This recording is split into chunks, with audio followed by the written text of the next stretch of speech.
Bonjour à tous.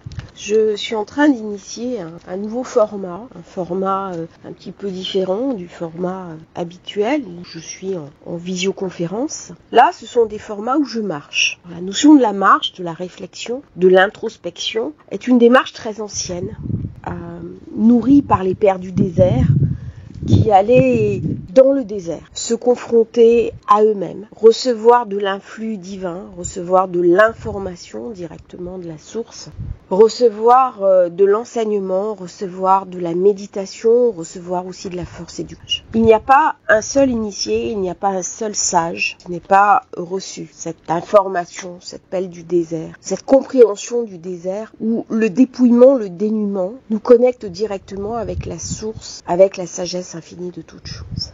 Alors il n'est pas toujours possible, quand on se lève le matin, quand on vit dans une grande ville, d'aller arpenter le désert. Mais le désert, on peut le retrouver n'importe où.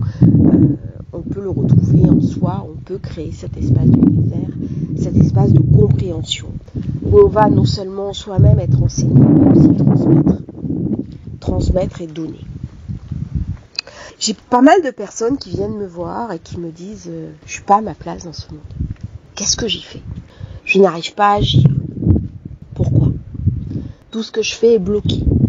Qu'est-ce qui se passe ? Pourquoi tout ça ? » Nous avons tous une difficulté avec l'agir.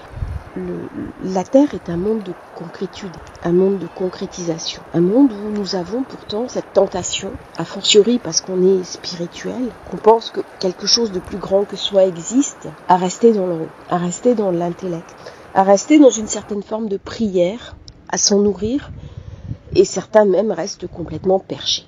Et pourtant, la réponse, elle est dans l'en bas. Elle est dans la descente énergétique que nous allons faire, dans cette descente énergétique de l'incarnation. À un moment donné, accepter qu'il y a un principe qui nous est supérieur, qu'il y a un principe de l'âme, et que notre âme a fait un grand voyage, c'est aussi accepter qu'elle est là pour une bonne raison. Que l'incarnation a un sens. Et que ce que nous vivons, non seulement a un sens, mais fait également sens. Nous sommes dans une époque où le corps est souvent oublié, il est souvent dénié. C'est un des grands vertiges d'ailleurs de la religion chrétienne que d'avoir cherché à occulter le corps. Chez les Romains, par exemple, le corps, il y avait une certaine forme de culte du corps, de la beauté du corps, du sport, des termes, de la propreté. Et en réaction, les premiers chrétiens ont voulu amoindrir ce corps et le rendre aussi évanescent, jusqu'à le faire disparaître. Et parfois, lorsque des personnes viennent me voir en séance anal-akashique, qu'elles me disent « je n'arrive pas à m'incarner », je leur conseille des thérapies qui en passent par le corps, c'est-à-dire souvent de l'ostéopathie crânienne ou des massages ou même de l'acupuncture. Le corps est un vêtement, c'est un véhicule, c'est ce qui nous propulse en avant. Alors quand on reste dans le domaine de l'intellect, de l'intelligence, de la compréhension, on oublie qu'à un moment donné, cette compréhension, elle doit s'incarner vers l'en bas. Ça en passe par le pied, ça en passe par le talon, ça en passe par la marche. Et c'est là où on refait le lien entre j'ai du mal à m'incarner et la marche dans le désert. C'est-à-dire qu'à l'époque où les hommes partaient marcher, la conscience de l'incarnation se faisait pas à pas. Lorsque vous aviez un homme comme Rousseau qui partait de Paris jusqu'en Savoie et où il marchait, il ne faisait pas ce chemin-là à cheval, il le faisait par la marche, il avait conscience de l'incarnation. C'est ce qui se passe quand on fait par exemple des grands pèlerinages. Les personnes qui vont faire Saint-Jacques-de-Compostelle, à un moment donné, elles mettent dans la marche, dans l'avancée, une intention sacrée. Et c'est cette intention sacrée incarnée dans la marche qui va leur permettre d'avancer. Alors là, on n'est pas dans le désert, bien sûr, il y a des bruits adjacents, il y a des bruits parasites. Mais comme j'ai dit dans une des vidéos, c'est aussi les bruits de la vie. Il ne faut pas s'imaginer que dans le désert, il n'y a pas de bruit. Il y a beaucoup de véhicules, par exemple, dans le désert. Il y a des personnes. Il y a des choses qui se passent.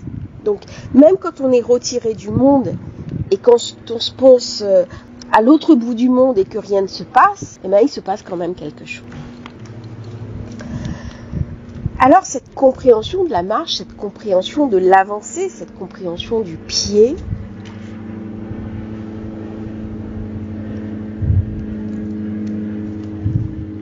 C'est le pèlerinage qui nous pousse en avant, qui nous pousse à mettre un pied devant l'autre. Notre vie, c'est pareil. Est-ce que je vais simplement être dans ma vie et agir sans conscience, c'est-à-dire je me lève le matin, je me brosse les dents, j'écoute la radio, je vais à mon travail, je fais mon travail, je reviens, je fais mes courses, je fais le repas, je m'occupe des enfants, je m'occupe de mon compagnon, de ma compagne, ou je lis, j'écoute une vidéo, je me couche et le lendemain je recommence. Ou est-ce que je vais mettre un sens, c'est-à-dire incarner le sens du sacré dans tous les actes de ma vie? C'est-à-dire, est-ce que le sacré, ces annales akashiques, ce lien avec le tout, est-ce qu'il va être à l'extérieur de moi? C'est-à-dire, je le prends de temps en temps, quand je fais ma méditation, quand je me couche le soir, ou quand je médite. Et puis, le reste de la journée, il est enfermé, et il reste bien profondément dans les livres. C'est une question individuelle. Chez beaucoup de personnes, il y a, le dimanche, on allait à la messe, ou le vendredi, on va à la mosquée, ou le samedi, on fait Shabbat. Puis le reste de la semaine, ma foi, on s'en accommode. Mais à un moment donné, si nous portons le sacré en nous, ça veut dire qu'on va le porter dans chaque geste de la main, mais pas uniquement de la main. Nos pas, qui sont le contact avec la terre, qui sont la manifestation de l'incarnation, ils vont aussi porter le sacré. Alors quand j'ai du mal à m'incarner, quand j'ai du mal à avancer dans la vie, quand j'ai du mal à mettre en place les projets, eh bien c'est aussi que j'ai une difficulté à faire descendre le sacré dans l'incarnation. C'est-à-dire, on parle toujours de l'élévation. On visualise toujours le sacré comme quelque chose qui monte. Mais en fait, le sacré, c'est avant tout quelque chose qui descend. C'est-à-dire que une conscience de tout va descendre à travers nous pour se mettre en contact, en relation avec la réalité.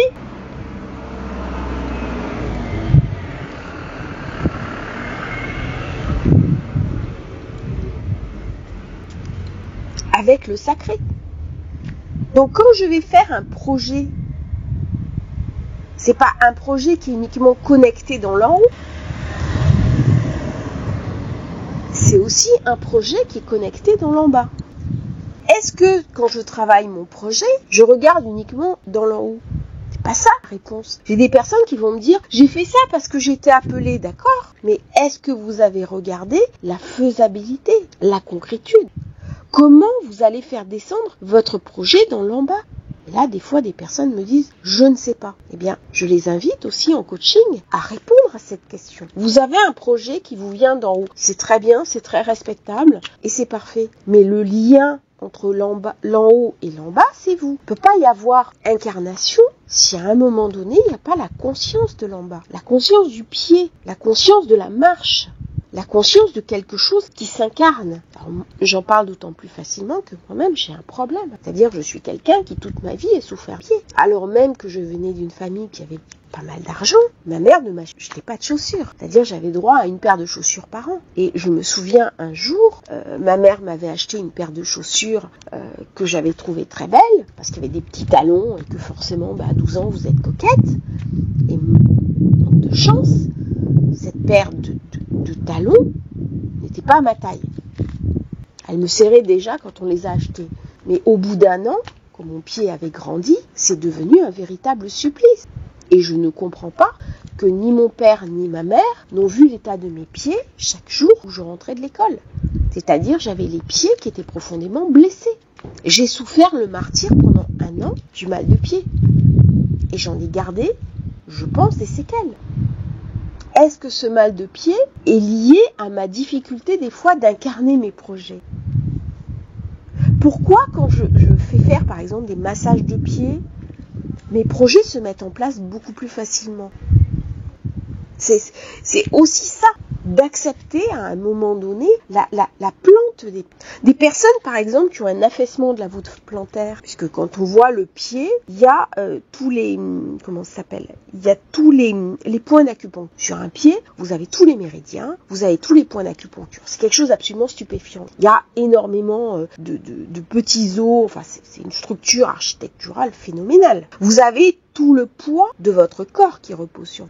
Tout votre équilibre est déterminé par les pieds. Des personnes, par exemple, qui ont un pied plus que l'autre, ont souvent un problème d'équilibre. Comment est-ce qu'ils vont s'équilibrer? Alors certains vont se mettre sur la pointe du pied, mais la pointe, c'est pas le pied. Et des personnes qui ont un affaissement de la voûte plantaire ont du mal à s'élever, par exemple. Elles ont du mal à alléger, comme si le pied voulait reposer entièrement sur sa base. Comme si là aussi, quand qui veut le plus veut le moins. C'est-à-dire que là aussi, ça raconte un problème d'incarnation. Alors, on s'éloigne un petit peu du sujet, et pourtant on y revient. C'est-à-dire que quand je veux qu'un de mes projets marche, fonctionne, que je vais chercher de l'information dans les annales akashiques, ok, on me donne des indicatifs, on me donne des conseils, on me donne de l'information. Mais si je n'applique pas dans le concret, dans la réalité, dans la vie réelle, hein, la vie, le sol, la matière, bien, quelque part, ce que j'ai reçu est inutile. Quelque part, ça reste en théorie. Et la théorie n'a de valeur que quand elle est confrontée à la pratique. Et encore, ça suffit pas. C'est-à-dire, on oppose théorie pratique. On est dans la dualité. Le pied, c'est le 3. Eh bien, le 3 c'est l'équilibre des initiés. C'est-à-dire que quand on a 2 points, il faut toujours aller chercher le 3e. Donc, s'il y a théorie pratique, le 3e point, c'est transmission, enseignement. C'est-à-dire que si je reste, moi, dans la théorie, je me prive de 2 autres. Et donc, des personnes qui restent uniquement au point de vue de la tête, de l'intellect, de la méditation intellectualisée, et non la méditation qui est pratique. Et c'est à ça qu'invitent les annales akashiques. Elles ne nous invitent pas à rester uniquement dans un sacré, dans le haut. Elles nous invitent à descendre dans les différents chakras et à se déverser sur la terre. Elle nous invite à avancer. Incarner sa vie, c'est avancer, c'est prendre des risques. Qu'est-ce que la vie s'il n'y a pas de prise de risque? Alors, on va tomber. Parce que quand on prend des risques, à un moment donné, on tombe. On va découvrir la perte. On va découvrir la souffrance de la perte. Mais c'est pas ça qui est important. Ce qui est important, c'est de l'avoir fait.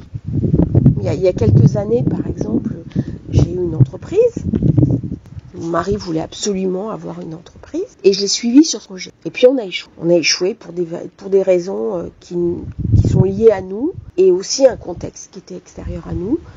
Et puis un cas de force majeure qui est un grave accident qu'on a eu et qui a engendré des séquelles. Ok. C'est pas facile, hein, une perte financière. En théorie, on va dire, ouais, c'est facile. En fait, quand vous perdez énormément de choses, dans le matériel, c'est très dur. Vous savez pas comment vous allez subvenir à vos besoins, à ceux de votre famille. Vous vous retrouvez en grande difficulté. Et cette grande difficulté, elle est pas évidente. Et là, on rencontre plein de gens dans leur roue qui vous disent, oh non, mais c'est pas un problème. Bah, c'est sûr, quand on n'est pas dedans, c'est jamais un problème. Hein. La douleur des autres, c'est jamais un problème. Oui, mais bon, c'est quand on a un peu de compassion, on peut se dire quand même que la personne qui vit une épreuve de ce type, c'est difficile pour elle. La douleur est quand même la douleur. Et ne pas savoir de quoi demain sera fait, quand on a un enfant, et un enfant qui est jeune, ça peut être terrifiant. C'est-à-dire que moi, à la limite, demain je perds tout, au jour d'aujourd'hui, je trouverai des solutions. Mais je perds tout.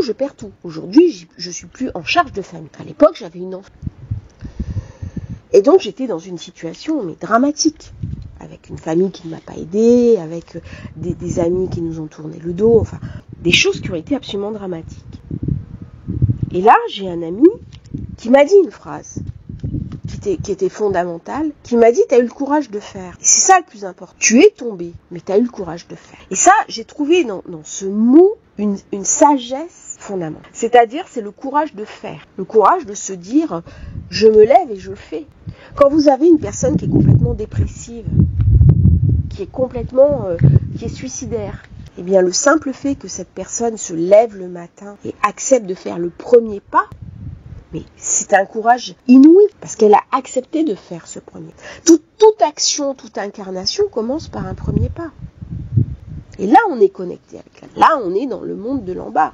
Là, on est dans le monde de la réalisation. Et c'est dans le monde de la réalisation que nous sommes invités à être.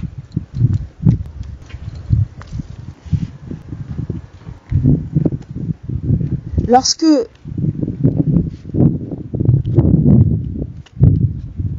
on parle du sexe normal, nous avons une foi, nous avons des croyances, nous avons des reliances, nous avons des compréhensions, nous avons une certaine forme de sagesse, tout au moins nous recherchons une certaine forme de sagesse. Donc il est normal d'avoir un appel vers l'en haut. C'est légitime. Notre âme, elle aspire à rentrer chez elle. Mais ça ne répond pas aux besoins de l'en bas si cette âme ne fait pas le lien entre cet en haut et cet en bas de l'incarnation. J'ai envie de raconter une histoire qui m'est arrivée il y a quelques années. J'étais assez jeune à l'époque. Pour dire que cette compréhension de l'en haut peut des fois avoir des conséquences difficiles si elle n'est pas reliée avec l'en bas. Au jour d'aujourd'hui, vous avez plein de médecins qui oublient que nous avons une corporalité. On a beaucoup parlé de maladies psychosomatiques, le mal a dit, le mal qui raconte. Et du coup, alors qu'à une époque, on voyait le corps uniquement comme une entité organique, comme un substrat, un amas de cellules, un amas de chair, une deuxième couche, voire une troisième couche a été mise avec l'inconscient. Inconscient. La compréhension de soi. Mais c'est très bien. Mais le pendant de tout ça, c'est le risque de faire de toute maladie une réalité psychosomatique et donc d'oublier le symptôme. J'ai été consultée, j'avais des douleurs au ventre absolument abominables lorsque j'étais indisposée. Et bien sûr, un médecin m'a sorti un grand laïus, comme quoi c'était psychosomatique, comme quoi il fallait que j'aille voir un psychiatre, comme quoi il fallait que j'aille voir un psychothérapeute, comme quoi je n'acceptais pas ma féminité. Enfin, en même temps, il avait pas tort. La première fois où j'ai eu mes règles, c'était après un choc nerveux. Il y avait quelque chose, fort probablement de psychosomatique. Mais la piste psychosomatique que j'ai pourtant explorée n'a rien donné. Et en fait, j'avais une maladie organique, qui est l'endométriose. C'est une maladie qui, à l'époque, était très peu diagnostiquée. C'était une maladie qui était très mal appréhendée. Donc, avant de parler psychosomatique, eh bien, il fallait d'abord agir sur le symptôme. Il fallait d'abord agir sur cette maladie qui venait me raconter quelque chose. Il fallait d'abord soigner le corps. Lorsque j'ai su de quoi je ferais, j'ai pu commencer à travailler dessus. J'ai pu commencer à l'intégrer. J'ai pu commencer à trouver une sagesse. Mais tant que j'avais pas un diagnostic de poser, c'était terrifiant. Parce que je me sentais complètement coupée de ma réalité organique qui, elle, était uniquement douloureuse. Et j'étais face à des médecins qui étaient uniquement dans le monde de l'intellect, dans le monde de la pensée, qui étaient persuadés que ce dont je souffrais était purement psychique, mais à aucun moment, ces médecins que j'ai consultés n'étaient prêts à envisager qu'il y avait de leur part une méconnaissance d'une réalité organique. Et c'est facile. C'est facile pour un sachant de dire « Oh c'est psychosomatique, allez vous faire soigner la tête, c'est vous qui avez un problème. » Moi, je suis un sachant, je ne me remets pas en question. Mais ça, c'est un exemple du haut qui n'est pas descendu dans l'en bas. Du haut qui n'est pas en lien avec l'en bas. Alors, il y a une autre réalité aussi, c'est la procrastination. C'est-à-dire que quand on procrastine, eh bien, quelque part, on refuse que le monde de la pensée, le monde de l'en haut, descende dans l'en bas. Donc, s'illustre au quotidien. Donc, quelque part, on ne prend pas de risque. Quand on reste dans le monde d'en haut, il n'y a pas de prise de risque. Donc on n'est pas confronté à l'échec. C'est terrifiant l'échec. C'est terrifiant de dire je me trompe. C'est terrifiant de tomber. Personne n'aime tomber. Personne n'aime échouer. Tu te rends compte, j'ai fait un projet, j'ai échoué. Mais tout le monde va vous montrer du doigt. Personne aime ceux qui échouent. Et pourtant, celui qui a réussi, c'est très souvent celui qui a d'abord échoué. Quand on n'accepte pas d'échouer, on ne peut pas réussir. Alors les personnes qui me disent j'arrive pas à prendre en main mon incarnation, tout simplement parce qu'il y a la peur de l'échec, il y a la peur d'échouer. Quand dans l'enfance, on nous programme uniquement à réussir, qu'on n'a pas le droit au fameux zéro, à la mauvaise note. pas réussir. Qu'est-ce qui est important? Alors certains vont dire c'est d'accepter de la même manière échec et réussite. Bon, là ça demande quand même un niveau de sagesse, de compréhension peut-être supérieur à celui qu'on a communément. Mais en fait, l'échec prépare à la réussite. Et puis, il n'y a pas d'âge pour réussir. J'ai des personnes qui me disent « Oh là là, vous vous rendez compte, à mon âge, c'est pas maintenant que... » Il n'y a pas d'âge pour réussir. Il n'y a pas d'âge pour dire je sors de ma maison. J'ai pas incarné précédemment ce que je ressentais, c'est-à-dire que le sacré, il est resté perché en haut. Maintenant, je vais le descendre dans l'en bas. Nous ne sommes pas des produits avec une date de péremption. Des fois, j'ai des personnes qui me disent « Mais vous vous rendez pas compte, à mon âge, je vais quand même pas faire ça. » Je trouve que ce sont des personnes qui ont 10 ans ou 15 ans, des fois, de moins que moi. Je leur dis « Mais attendez, moi j'ai 56 ans et je viens de créer une entreprise. » Alors, c'est une entreprise individuelle, hein, c'est un auto-entrepreneur. Bon, même si je suis à l'étranger, ça équivaut à ça. Il n'y a pas d'âge pour se lancer dans l'action. Alexandra David-Nel, elle avait 100 ans, elle recommandait encore son passeport. Elle ne pouvait plus marcher. Mais il y avait une espérance de l'action. Il y avait une espérance, un appel. Alors comment incarner sa vie par rapport à cet appel? Alors les annales akashiques, elles nous donnent des conseils. Elles nous donnent des indications. Elles nous donnent des comment dirais-je,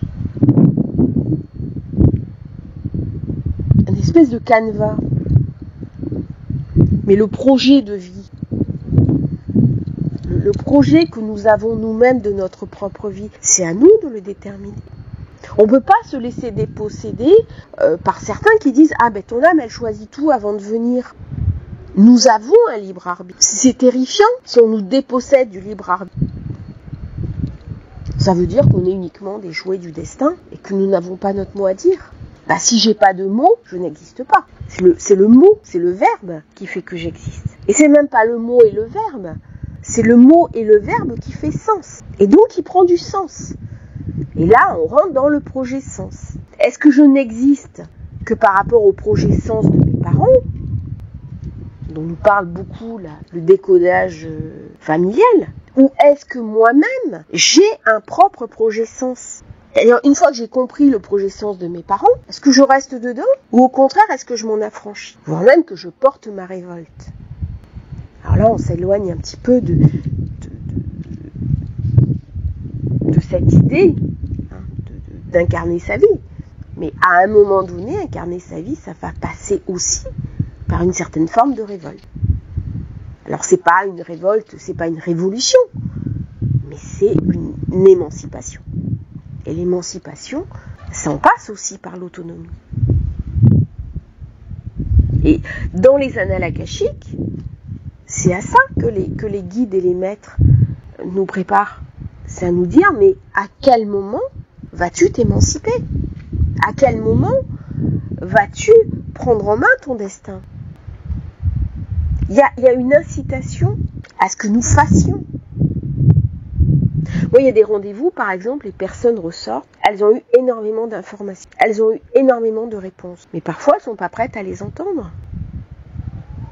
Et encore pire, des fois elles sont prêtes à les entendre, mais elles ne sont pas prêtes à les mettre en œuvre. Alors c'est pour ça que maintenant, j'ai prévu de créer un nouveau service, qui est un service de coaching, pour aider les personnes justement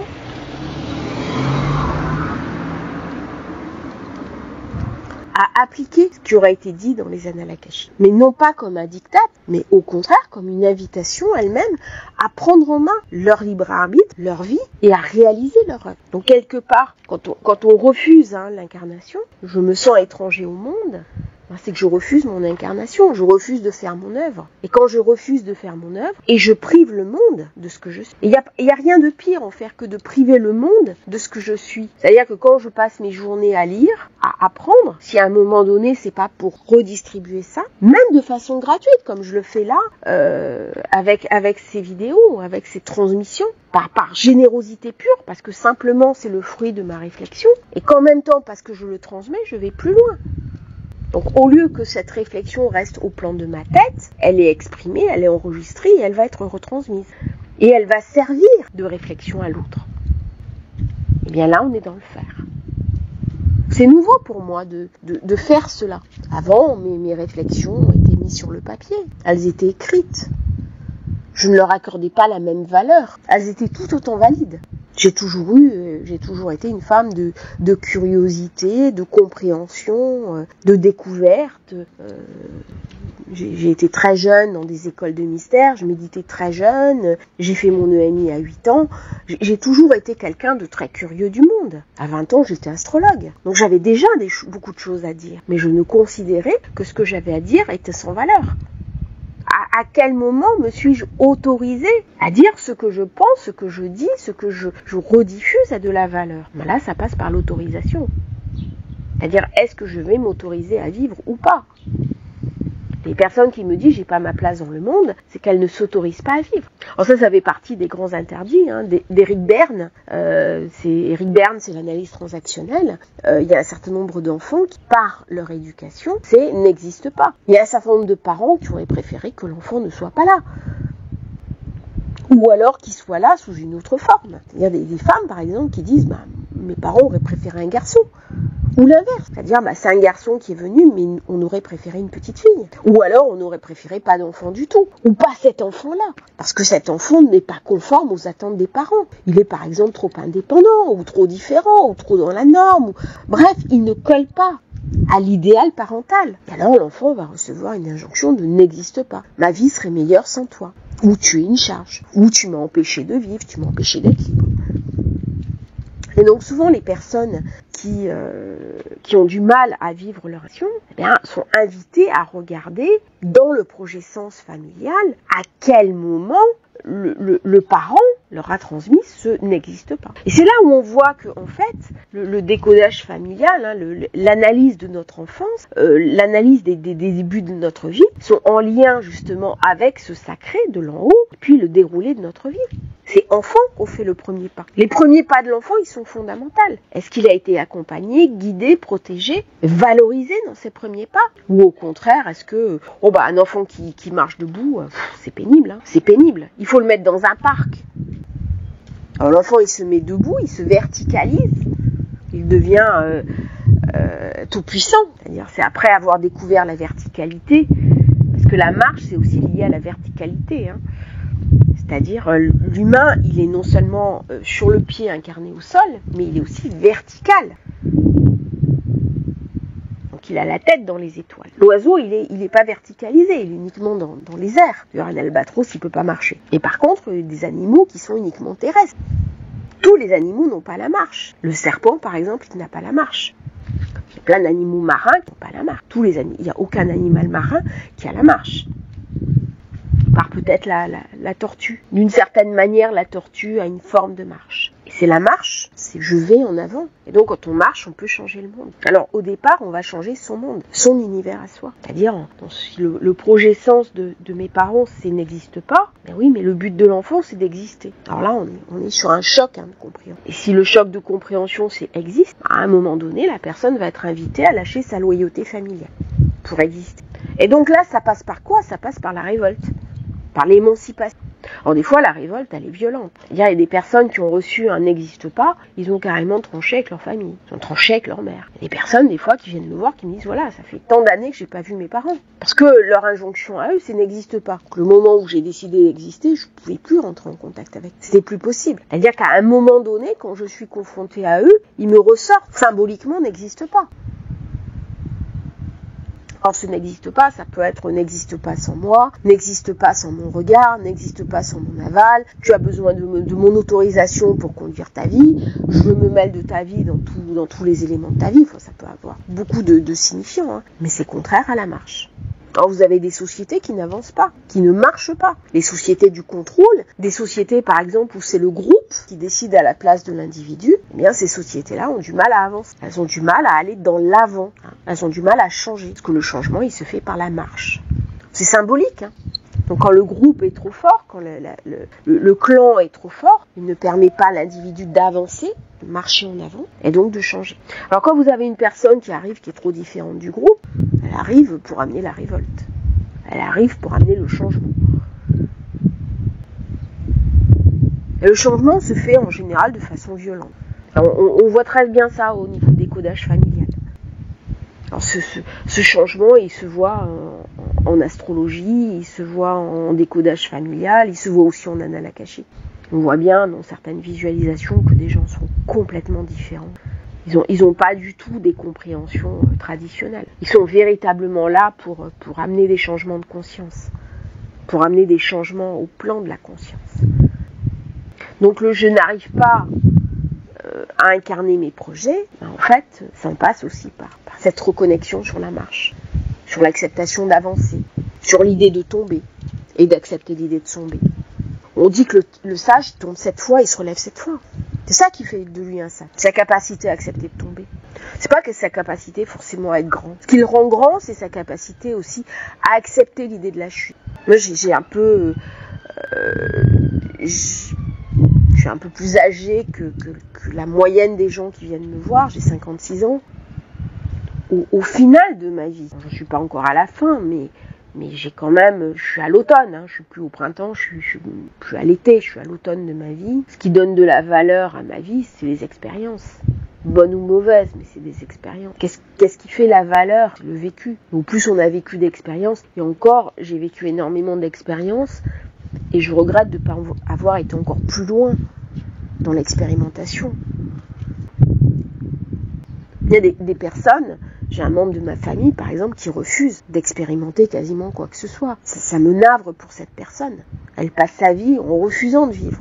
C'est terrible. Et elle n'est pas malheureuse. Mais quelque part, il y a un vide sidéral dans ça. C'est quelqu'un qui refuse complètement l'incarnation. Pourquoi? Parce qu'il refuse la chute, il refuse l'erreur. Il veut être parfait. On n'est pas parfait. Accepter l'idée de l'imperfection, c'est génial. C'est génial en disant j'ai des défauts. J'accepte ma propre imperfection. Je retournerai à la perfection le jour où je serai de l'autre côté.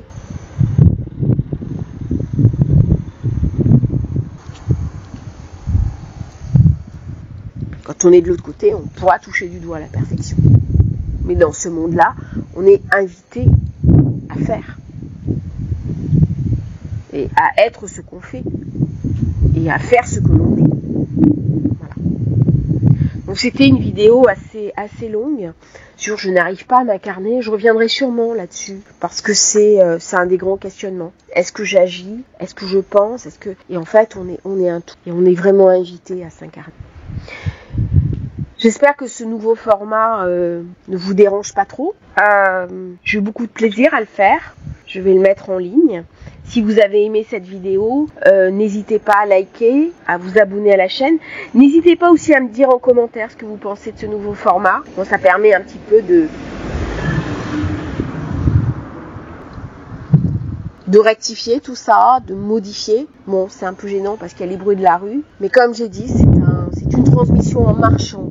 Donc avec les bruits de l'univers, avec sa réalité aussi. Belle journée à tous.